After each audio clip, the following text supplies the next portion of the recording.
வணக்கம் ஃப்ரெண்ட்ஸ். அழகே அழகு சீரியலோட இன்னைய எபிசோடில் என்ன நடக்குதுன்னு பார்க்கலாம் வாங்க. மதி பயங்கர கோவத்தோட தங்கராஜ் கிட்ட கத்திக்கிட்டு இருக்காங்க. என்ன அப்படியே வீட்டில் உட்கார வச்சிடலான்னு மட்டும் நினைச்சிடாதீங்க, அது நடக்கவே நடக்காது அப்படின்னு தங்கராஜ் வீட்டுக்கே வந்து மதி சத்தம் போட்டுட்டு இருக்காங்க.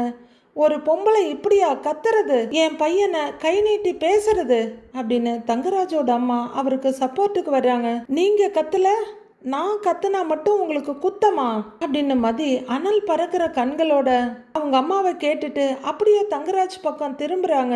என் லட்சியத்தை தேடி நான் ஓடிக்கிட்டே தான் இருப்பேன், என்ன நீங்க இல்ல உங்க அப்பனே வந்தாலும் தடுக்க முடியாது அப்படின்னு தங்கராஜோட முகத்துக்கு நேரா கையை நீட்டி பயங்கர கோவத்தோட பேசுறாங்க மதி. ரேவதியும் பார்த்துக்கிட்டே நிக்கிறாங்க.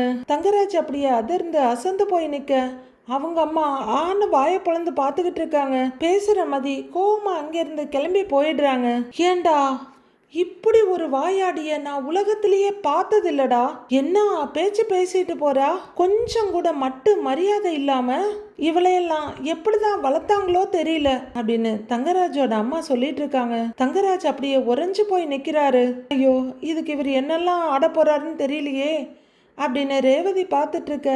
நீ வாமா அப்படின்னு குழந்தைய கையில் தூக்கிக்கிட்டு அவங்க அம்மா அங்கேருந்து போயிடுறாங்க. கொஞ்ச நேரம் கழிச்சு ரேவதியும் கிச்சனுக்குள்ளே போய் செட்டில் ஆயிட தங்கராஜ் மெதுவாக வந்து சோஃபாவில் உட்கார்றாரு. மதிக்கு வேலை போனதுக்கு காரணம் நான் தாங்கிறது மதிக்கு எப்படி தெரிஞ்சது? காலேஜில் சொல்லியிருப்பாங்களா? அதுக்கு வாய்ப்பே இல்லையே, வேற எப்படி தெரிஞ்சிருக்கும் அப்படின்னு கொஞ்ச நேரம் உட்காந்து யோசிக்கிற தங்கராஜ் கொஞ்சம் கோவமாக எழுந்து வந்து ரேவதின்னு கத்துறாரு. ரேவதி அப்படின்னு அவர் மறுபடியும் கத்த வீடு எக்கோ ஆகுது. குழந்தைய தூக்கிட்டு மாடிக்கு போன பாட்டி வேகமாக கீழே ஓடி வர்றாங்க. என்னடா எதுக்கு இப்படி கத்துற அப்படின்னு பாட்டி கேட்டுக்கிட்டே வர பின்னாடியே ரேவதியும் வர்றாங்க.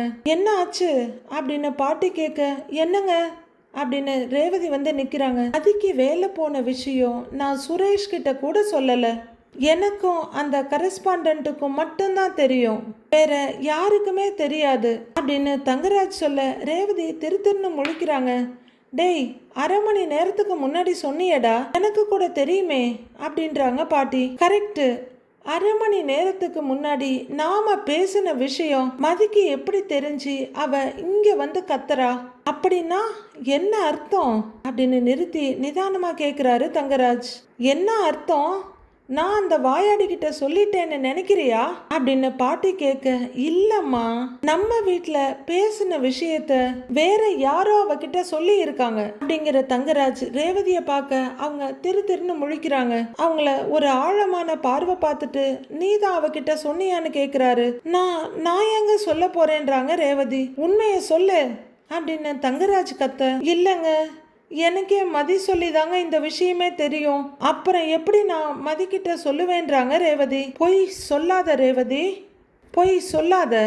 நானும் அம்மாவும் பேசிக்கிட்டு இருந்த விஷயத்த நீ ஒட்டு கேட்டு அவகிட்ட போட்டு கொடுத்துருக்க, அப்படிதானே அப்படின்னு தங்கராஜ் கேட்க ரேவதி பதற்றத்தோட, இல்லைங்க நான் சொல்லலை, மதி கேட்கும்போதே உங்களுக்கும் தெரியுமான்னு என்ன கேட்டாலே அப்படின்னு ரேவதி சொல்ல, கரெக்ட், நீ இப்படிலாம் கேளுன்னு அவகிட்ட சொல்லி இருப்ப, அவளும் அதே மாதிரி கேட்டுட்டா. உண்மைய சொல்லு, நாங்க பேசினத ஒட்டு கேட்டு அவகிட்ட போட்டு கொடுத்துருக்க. உண்மைய சொல்லு ரேவதி, நீ போட்டு கொடுக்காம தான் அவ இங்க வந்து கத்துனாளா அப்படின்னு தங்கராஜ் காது கிழிகிற அளவுக்கு கத்துறாரு. மதி கத்துனதுல தப்பு ஒண்ணு இல்லையேங்க, எதுக்குங்க உங்களுக்கு தேவையில்லாத வேலை அப்படின்னு ரேவதி அவர் முகத்தை பார்த்து கொஞ்சம் பயந்துகிட்டே சொல்றாங்க. ஏன் அவ வேலையிலெல்லாம் விளையாடுறீங்க? அவ பாட்டுக்கு நிம்மதியா வேலை பார்த்துக்கிட்டு இருக்கிறதுல உங்களுக்கு என்ன பிரச்சனைன்னு ரேவதி கேக்குறாங்க. அந்த கதையெல்லாம் விடு, நம்ம வீட்டுல பேசின விஷயத்த நீ எதுக்கு மதிக்கிட்ட சொன்ன? உண்மைய சொல்லு, நீ தானே சொன்ன, நீ தானே அவகிட்ட சொன்ன, சொல்லுடி, நீ தானே சொன்ன அப்படின்னு தங்கராஜ் பயங்கரமா கத்த ரேவதி அப்படியே திருன்னு இப்படியும் முழிக்கிறாங்க. அவங்க அம்மா அப்படியே வச்ச கண்ணு வாங்காம பார்த்துட்டு இருக்காங்க. சொல்லுன்றேன்ல அப்படின்னு அவர் கத்த ரேவதியும் பயந்துக்கிட்டே, ஆமாங்க, நான் தான் சொன்னேன், மனசு கேட்காம தான் சொன்னேன், ஏன் வேலை போச்சுன்னு தெரியாம டென்ஷன்ல சுத்திக்கிட்டு இருந்தாலேன்னு சொன்னேன் அப்படின்னு ரேவதி சொல்லி முடிக்க பலார்னு ஒரு அரை விட ரேவதி அப்படியே நிலை தடுமாறி பின்னுக்கு போயிடுறாங்க. அவங்க அம்மா உடனே ஓடி வந்து தடுக்கிறாங்க. ஆனா பயங்கர கோவத்தோட எகிரிட்டு இருக்காரு தங்கராஜ். ஏய் இருடா இருடா இருடா தங்கராஜ், அமைதியா இரு அப்படின்னு அவங்க தங்கராஜை கண்ட்ரோல் பண்ணிட்டு இருக்கிறாங்க. ஏய் உங்க வீட்டுக்கும் உன் வீட்டில் இருக்க உன் தம்பி பொண்டாட்டிக்கும் நேர்மையா இருக்கணும்னா நீ அங்க போய் இரு. ஏன் வீட்டில் இருந்துக்கிட்டு ஏன் சோத்தை தின்னுக்கிட்டு எனக்கே துரோகம் பண்றியா அப்படின்னு தங்கராஜ் கோவத்துல கொந்தளிச்சிட்டு இருக்க ரேவதியை அழுதுகிட்டு இருக்காங்க. இங்க பாரு, பொண்ணுங்கன்னா எப்படி இருக்கணும்னு ஒரு முறை இருக்கு, அந்த மாதிரி தான் நீயும் இருக்கணும். அப்படி இல்லைன்னு வையே இந்த தங்கராஜ் கேட்க தாண்டி செய்வான். கூட்டுக்குள்ள நிறுத்துறதுக்கு என்ன செய்யணுமோ அதை நான் செய்வேன். நீ இந்த வீட்டுக்கு உண்மையா அமைதியா இருக்கணும், இல்லைன்னு வையே அப்படின்னு சொடக்கு போடுறவரு கொன்னுடுவேன் உன்னை அப்படின்னு மிரட்டிட்டு இருக்க. டேய் போடா போ முதல்ல இங்க இருந்து அப்படின்னு அவங்க அம்மா அனுப்பி விடுறாங்க. ரேவதி அழுதுகிட்டு அங்கேயே நிக்கிறாங்க. ஏண்டி வாய வச்சுட்டு சும்மா இருக்க மாட்டியாடி, நீ பெரிய உண்மை விளம்பியாடி நீ? எதுக்குடி இப்படி தேவையில்லாம அவங்கிட்ட அடி வாங்கி சாவுற? ஏன் தான் இப்படி நடந்துக்கிறியோ ச்சே அப்படின்னு தேம்பி தேம்பி அழுதுட்டு இருக்க ரேவதி கிட்ட சொல்லிட்டு அவங்களும் மாடிக்கு போயிடுறாங்க. ரேவதியை கன்னத்தை தடவிக்கிட்டு ரொம்ப சத்தமா தேம்பி தேம்பி அழறாங்க. அழகு அழகு சீரியலுக்கும் ஐயனார் துணை சீரியலுக்கும் அக்ரிமெண்ட் போட்டிருப்பாங்க போல இருக்கு. இந்த வீட்டில் இருக்கவங்க அந்த சீரியல் பாக்குறாங்க, ஐயனார் துணை வீட்டில் இருக்கவங்க இந்த சீரியலை பார்க்குறாங்க. இப்போ மலரோட மாமனாரும் மாமியாரும் உட்காந்து ஐயனார் துணை சீரியல் பார்த்துட்டு இருக்காங்க. ஸ்க்ரீன்ல சந்தா பேசிட்டு இருக்காங்க. உங்க கூட இருக்கப்போ எனக்கு தைரியமா இருக்கு, நீங்க இல்லைன்னா எனக்கு ஒரே பயமா இருக்குன்றாங்க சந்தா. பேசாம உங்க கூடயே வந்திருக்கலாமான்னு எனக்கு தோணுது அப்படின்னு சந்தா போன்ல சேரன் கிட்ட பேசிட்டு இருக்க.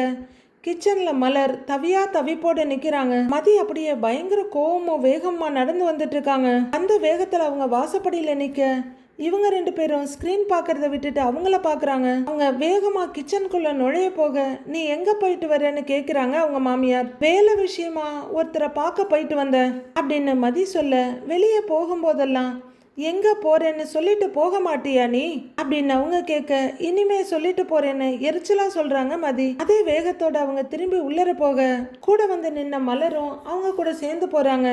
அவங்க மாமனார் டிவியை பார்க்கறத விட்டுட்டு இவங்கள தான் பார்க்குறாரு. உள்ளர வந்த மதி வேகமா செம்புல தண்ணியை மொண்டு குடிக்கிறாங்க. பயங்கர படபடப்பும் தவிப்புமா இருக்க மலர், மதி அங்க என்னாச்சு மதி, அங்க போய் சண்டையெல்லாம் போட்டியா நீ அப்படின்னு மலர் கேட்க, சண்டை போட்டேன், கத்துனேன், கோவமா பேசுனேன். ஆனா ரேவதி அக்கா சொன்னதா நான் காட்டிக்கல, அவங்கள நான் மாட்டியும் விடல அப்படின்னு மதி மூச்சு வாங்கிக்கிட்டே சொல்ல, நீ திட்டுனப்ப தங்கராஜ் அண்ணன் சும்மாவா இருந்தாரு, பதிலுக்கு எதுவும் சொல்லலையா அப்படின்னு கேக்குறாங்க மலர். அது எப்படி சொல்லாம இருப்பாரு? ஆமா, நான் தான் உன் வேலை போனதுக்கு காரணம். இப்ப நீ என்ன பண்ண போறேன்னு திமிரா கேட்டாரு அப்படின்னு மதி சொல்ல, அப்படின்னு வாய் திறந்துட்டு பாக்குற மலர், அவர் ஏன் தான் இப்படி இருக்காரோ தெரியல அப்படின்னு மலர் சொல்ல, அவருக்கு சப்போர்ட் பண்ண அவர் அம்மா வேற அப்படின்னு மதி கோவமா சொல்றாங்க. நீ அவங்கள எதுவும் சொன்னியா அப்படின்னு மலர் கேட்க, பேசாம இருங்கன்னு மட்டும்தான் சொன்னேன் அப்படிங்கிற மதி, எனக்கு இன்னும் கோவம் குறையலங்க அப்படின்னு லைட்டா வாய்ஸை ரைஸ் பண்றாங்க. ஏய் யோ அப்படின்னு மதியோட கையை பிடிக்க, எனக்கு இன்னும் ஆத்திரம் வருதுன்றாங்க அவங்க. மெதுவா அப்படின்னு மலர் சொல்ல, அவர் இப்படி பண்ணுவார்னு நான் கொஞ்சம் கூட யோசிக்க கூட இல்லைங்க. நான் வேலைக்கு போறதுல அவருக்கு என்னங்க வந்துச்சு, அவர் ஏன் என் வேலையை பறிக்கணும் அப்படின்னு மதி வாய்ஸை ரைஸ் பண்ண, மெதுவா மதி அப்படின்னு வெளியே பார்த்துக்கிட்டே சொல்றாங்க மலர். மற்ற விஷயத்துலலாம் அமைதியா இருந்த மாதிரி இந்த விஷயத்துலயும் அமைதியா இருந்தா ரொம்ப தப்பாயிடுங்க. அதான் நான் போய் சண்டை போட்டேன், அவர்கிட்ட சவால் விட்டுட்டு வந்திருக்கேன் அப்படின்னு மதி சொல்ல, மலர் ஆன்னு பார்த்துட்டு இருக்காங்க. அதிகபட்சம் 3 மாசத்துல வேலை தேடி காட்டுறேன்னு சொல்லிட்டு வந்திருக்கேன், சொன்ன மாதிரி வேலை தேடி காட்டுவேன் நானு அப்படின்னு மதி உதட்டு துடிக்க கோவத்துல இருக்காங்க. அவர் நினைச்சா என்ன அந்த காலேஜ்ல வேலைக்கு போக வைக்காம இருக்க முடியும், ஆனா வேலைக்கே போகாம இருக்க வைக்க முடியாதுல்ல, அவரா நானான்னு பாத்துடுறேன் அப்படிங்கிற மதி கோவத்தோட மொபைலை கையில எடுக்க மலர் அவங்க கையை பிடிச்சிக்கிறாங்க. உனக்கு கண்டிப்பா நல்ல வேலை கிடைக்கும் மதி, 3 மாசம் இல்ல அதுக்கு முன்னாடியே வேலை கிடைச்சிடும். ஆனா ஒரு சின்ன விஷயம், தங்கராஜ் அண்ணன் தான் உனக்கு வேலை போகிறதுக்கு காரணங்கிறதையும் நீ அங்க போய் சண்டை போட்டதையும் இங்க எதுவும் சொல்லிக்க வேண்டாம் அப்படின்னு மலருக்கு சொல்றாங்க. நானா எதுவும் சொல்லிக்க போறது இல்லைங்க. சொன்னாலும் எனக்கு யாராவது சப்போர்ட் பண்ண போறாங்களா என்ன? அவர்கிட்ட ஏன் சண்டை போட்டேன்னு தான் எல்லாரும் கேட்க போறாங்க. எல்லாருக்கும் எல்லா விஷயமும் தெரியுங்கிறதுலாம் எனக்கு முக்கியமே இல்லைங்க. எனக்கு என் வேலை தான் முக்கியம். அதுக்கு என்ன பண்ணணுமோ அதை மட்டும் தாங்க நான் செய்வேன். நான் போய் ஃப்ரெஷ் அப் ஆயிட்டு வந்துடுறேன் அப்படின்னு மதி அங்கிருந்து போக மலர் அவங்கள கவலையோட பார்த்துட்டு இருக்காங்க. பாக்யராஜ் அவரோட ஆஃபீஸ்ல வேலை பார்த்துட்டு இருக்காரு. டீ கப் இருக்கு அவர்கிட்ட. அவரோட ஆப்போசிட்ல அவரோட கொல்லைக்கு உட்காந்து ஒரு சிப் டீயை குடிச்சிட்டு காலையில மேனேஜர் கிட்ட எவ்வளவு திட்டு வாங்கினேன் தெரியுமா அப்படிங்கிறாரு. செய்யற வேலையை ஒழுங்கா செஞ்சா ஏன் திட்ட போறாருங்கிறாரு பாக்யராஜ். ஏன் சொல்ல மாட்டீங்க அசிஸ்டன்ட் மேனேஜரு அப்படின்னு அவரோட போர்டில் ஒரு பார்வையை ஓட்டிட்டு ப்ரமோஷன் வாங்கினதுலேருந்து மேனேஜர் பக்கம் சாஞ்சிட்டீங்களோ அப்படின்னு அவர் கொலி கேட்குறாரு.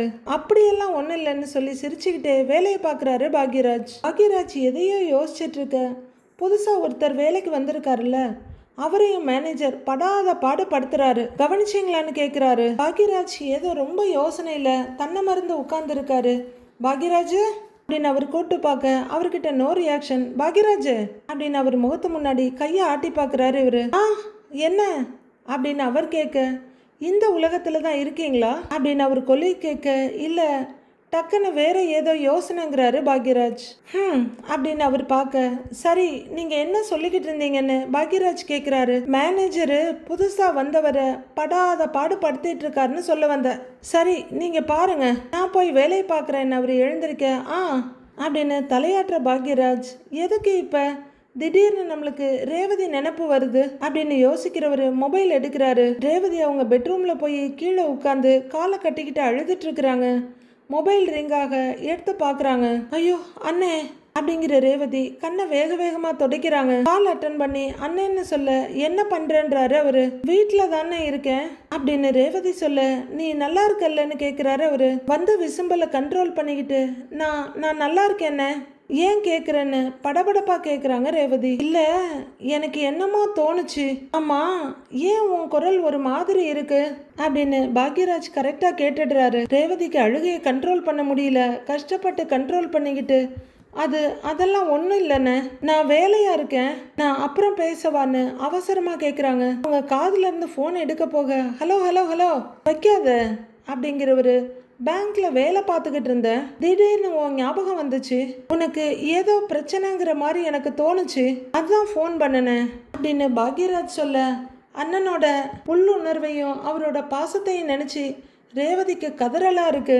அவங்க அமைதியா வாயை மூடிக்கிட்டு இருக்க, ஏய் அங்க ஒன்றும் பிரச்சனை இல்லைல்ல அப்படின்னு பாக்யராஜ் கேட்க, அவங்க அழுகையோடவே, எனக்கு என்னென்ன பிரச்சனை, அதெல்லாம் ஒன்றும் இல்லைண்ணே அப்படின்றாங்க அவங்க. இங்கே பாரு ரேவதி, எனக்கு சும்மாலாம் அப்படி தோணாது. மாப்பிள்ளைக்கும் உனக்கும் ஏதாவது சண்டை நடந்துச்சா அப்படின்னு அவர் கேட்க, இல்லைன்னுங்கிறாங்க ரேவதி. உனக்கு உடம்பு எதுவும் சரியில்லையா அப்படின்னு பாக்யராஜ் கேட்க, அவங்களாலையும் ரொம்ப நேரம் சமாளிக்கவும் முடியல, கண்ட்ரோல் பண்ணவும் முடியல. உடம்பெல்லாம் நல்லா தானே இருக்கு அப்படின்னு ரேவதி சொல்ல, மாப்பிள்ளை உன்னை எதுவும் திட்டுனாரான்னு கேட்குறாரு. சோ இப்படி தூண்டி துருவி கேட்டா நான் எப்படிதான் சொல்லுவேன், சமாளிப்பேன் அப்படின்னு கதறாங்க ரேவதி. திருப்பி மூக்கு செஞ்சிட்டு கண்ணை தொடச்சிட்டு தூரத்துல வச்சிருந்த கைய மறுபடி காதுகிட்ட கொண்டு வர்றாங்க. இல்லைன்னுங்கிறாங்க. இங்க பாரு, என்னமோ இருக்கு, உன் குரல் வேற சரியில்லை, எதுவா இருந்தாலும் சொல்லு என்கிட்ட அப்படின்னு பாக்யராஜ் விடாம கேட்க, எனக்கு என்னன்னு, அதெல்லாம் ஒன்றும் இல்லை, நான் வைக்கிறேன்னு அப்படின்னு ரேவதி காலை கட் பண்ணிட. ரேவதி அப்படின்னு கூப்பிட்டுக்கிட்டே ஃபோனை எடுத்து பார்க்குறாரு. ஃபோனை வைக்கிற ரேவதி கதறி அழுதுகிட்டு இருக்காங்க. பாக்யராஜுக்கு ஃபோன் கட் ஆனாலும் மனசே ஆகலை, என்னவா இருக்கும் அப்படின்னு யோசிச்சுட்டே உட்கார்ந்துருக்காரு. கொஞ்ச நேரத்திலேயே நேராக இங்கே தங்கராஜ் வீட்டுக்கு வர, தங்கராஜ் சாப்பிட்டுக்கிட்டு இருக்காரு. கொஞ்சம் தள்ளி உட்காந்து சாப்பிட்டுட்டு இருந்த அவங்க அம்மா தான் வந்து நிற்கிற தங்கராஜை முதல்ல பார்க்குறாங்க. கொஞ்ச நேரம் முன்னாடி தான் இன்னொருத்தி வந்துட்டு போனா, இப்போ இவன் எதுக்கு வந்திருக்கான் அப்படின்னு பாட்டி சொல்ல, தங்கராஜ் வெடுக்குன்னு திரும்பி பார்க்குறாரு. பாக்யராஜ் அங்கேயே நின்றுட்டு அப்படியே ரேவதியை தேடுறாரு தலையை சுற்றி. அவர் செருப்பை கழட்டி விட்டுட்டு வேகமா டைனிங் டேபிள் கிட்ட வர, பாட்டி பக்கத்தில் இளவரசியும் உட்காந்து சாப்பிட்டுட்டு இருக்காங்க. ஏண்டா தங்கராஜ் இல்லாதப்போ உன் தங்கச்சியை பார்க்க திருட்டுத்தனமா வருவ, இப்போ என்ன தங்கராஜ் இருக்கிறப்பவே வந்திருக்க அப்படின்னு பாட்டி கேட்க, ரேவதி எங்க அப்படின்னு கொஞ்சம் அதட்டலாவே கேட்குறாரு பாக்யராஜ். அம்மா உள்ளர இருக்கு, அம்மா அம்மா அப்படின்னு குழந்தை கூப்பிட, மாடியில இருந்து இறங்கி வர்றாங்க அவங்க தங்கச்சி. வர்றவங்க அண்ணனை அங்க பார்த்த உடனே அச்சச்சோன்னு அப்படியே நின்று மெதுவா இறங்குறாங்க. அவங்க வந்த உடனே அவங்க கன்னத்தை முதல்ல பார்த்துடுற பாக்யராஜ் கன்னத்தை லைட்டா தொட்டு பார்த்துட்டு, ஏய் என்ன இது, என்ன ரேவதின்னு கேட்குறாரு. ஒன்றும் இல்லைண்ணே அப்படின்னு ரேவதி சொல்ல, கண்ணம் இப்படி செவந்திருக்கு அப்படின்னு பாக்யராஜ் கேட்குறாரு. ஒன்றும் இல்லைண்ணே நான் இடிச்சுக்கிட்டேங்கிறாங்க ரேவதி. உடனே பாக்யராஜ் ரொம்ப பரிதவிப்போட எங்க இடிச்சேன்னு கேட்குறாரு. கதவுலங்கிறாங்க அவங்க. கதவுல இடிச்சா இப்படிதான் கண்ணம் செவக்குமா அப்படின்னு பாக்யராஜ் கேட்க, தங்கராஜ் ஓர பார்வையா பார்த்துக்கிட்டே மெதுவா சாப்பிட்றாரு. ரேவதி திருன்னு முழிக்கிறாங்க. உண்மையை சொல்லு அப்படிங்கிற பாக்யராஜ் தங்கராஜ் பக்கம் திரும்பி பார்த்துட்டு, அவர் உன்னை அடிச்சாரான்னு கேட்குறாரு. ரேவதி பயமும் பதட்டமுமா இல்லைன்னேங்கிறாங்க. சொல்லிதான் பாருங்கிற மாதிரி ஒரு பார்வையோட தங்கராஜ் சாப்பாட்டை கையில் எடுத்துட்டு இருக்காரு. என்னமோ பிரச்சனைன்னு எனக்கு தோணுச்சு, அதுதான் நான் உனக்கு ஃபோன் பண்ணேன். நீ டக்குன்னு ஃபோனை வச்சதும் நான் கன்ஃபார்ம் பண்ணிட்டேன் அப்படின்னு பாக்யராஜ் சொல்ல, ரேவதி இப்படியும் பார்த்துட்டு கண்ணீரை கண்ட்ரோல் பண்றாங்க. ஆரம்பிச்சுட்டாங்கடா சிவாஜியும் சாவித்திரியும் அப்படின்னு பாட்டி சொல்ல, நான் பதறி போய் வந்து பார்த்தா இப்படி நிக்கிற. ரேவதி உண்மைய சொல்லு ரேவதி, இவர் உன்னை அடிச்சாரா அப்படின்னு பாக்யராஜ் கேட்க, இல்லைன்னுங்கிறாங்க ரேவதி. இங்க வா அப்படின்னு கையை பிடிச்சி இழுக்க, அண்ணே அப்படின்னு அவர் கையை இழுக்கிறாங்க ரேவதி. ஆனா பாக்யராஜ் வேகமா ரேவதி கையை பிடிச்சி கூட்டிட்டு வந்து தங்கராஜ் பக்கத்துல நிறுத்தி, இவளை அடிச்சிங்களான்னு கேட்குறாரு. தங்கராஜ் அவங்க அம்மா ஒரு பார்வை பார்த்துட்டு சாப்பாட்டை கையில் எடுக்கிறாரு. சொல்லுங்க அடிச்சிங்களா அப்படின்னு பாக்யராஜ் கத்த, ஆமா அவ என் பொண்டாட்டி, என்ன வேணாலும் பண்ணுவேங்கிறாரு அவரு. ஆமா அதை கேட்க நீ யாரு, வெளியே போ வெளியே அப்படின்னு நாயை விரட்டுற மாதிரி விரட்டுறாரு தங்கராஜ். நான் வெளியே போறது இருக்கட்டும், பொண்டாட்டினா கை நீட்டி அடிப்பீங்களா, உங்ககிட்ட அடி வாங்கவா நாங்க இவளை கல்யாணம் பண்ணி வச்சோம், எதுக்கு இவளை அடிச்சிங்க அப்படின்னு பாக்யராஜ் ரொம்ப கோவமா கேட்டுட்டு இருக்க, தங்கராஜ் நிதானமா எழுந்து கை கழுவ போறாரு. கைய கழுவிக்கிட்டே தலையை மட்டும் திருப்பி அப்படிதான் அடிப்பேன், என்ன பண்ணுவேன்னு கேக்குறாரு. என்னங்க நீங்க இப்படி பேசுறீங்க அப்படின்னு பாக்யராஜ் கேட்க, குழந்தை என்னடா சத்தம்னு ரெண்டு பக்கமும் மாறி மாறி பாக்குது.